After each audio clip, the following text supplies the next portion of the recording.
আমাকে এখানে আমন্ত্রণ করার জন্য আমি সংশ্লিষ্ট সকলকে আমার পক্ষ থেকে আন্তরিক কৃতজ্ঞতা এবং ধন্যবাদ জানাচ্ছি। আজকে যে এই যে আনন্দঘন সময়, এখানে একটা গান এবং নৃত্য দিয়ে শুরু করলাম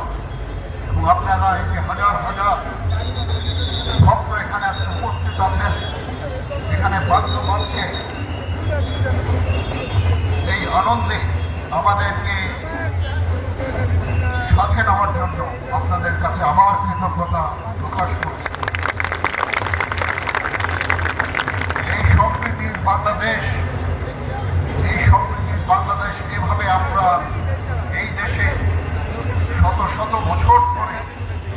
হিন্দু, মুসলমান, বৌদ্ধ, খ্রিস্টান, পাহাড়ি, বাঙালি, উপজাতি সবাই মিলে আমরা অত্যন্ত সম্প্রীতির সাথে বসবাস করে যাব। আজকের এই দিনে আমাদের অঙ্গীকার হবে